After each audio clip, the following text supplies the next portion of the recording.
Theological language. Something of great concern to the task of theology is how we can even begin to speak about God, let alone communicate anything about Him. It has been noted that something as simple as the aroma of coffee is not able to be adequately described. That is, hearing a detailed description of the smell of coffee falls far short of actually smelling it for oneself. If something as simple as coffee is greater than our language to describe fully, what hope do we have that we can even begin to speak about God in anything approaching an adequate way? One thing that helps us to get our minds around the reason that we attempt to speak of God is because we do not expect words to be able to directly communicate divine revelation. In its most strict form, revelation is nothing other than the second person of the Trinity, who became flesh and lived among us.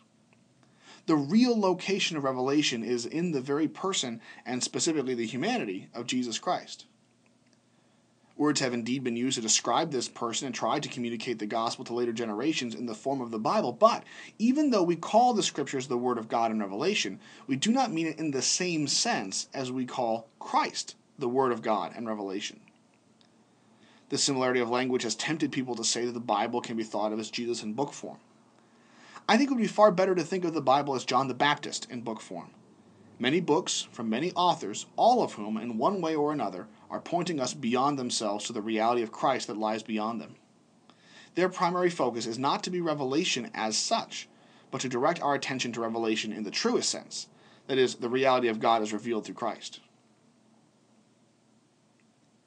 In this case, we must think about our words about God. Whether in a confession of faith, in a systematic theology like this, in preaching, or even in ordinary Christian conversation, as being inadequate in themselves, but referring beyond themselves to God. John Calvin had a particularly useful way of thinking about this. He described the Scriptures as being like spectacles. The point of reading the Bible is not to know a bunch of words, but to know God. Our desire is not to allow the text as such to impress itself upon our minds, but to, in a sense, pass through the text and commune with God.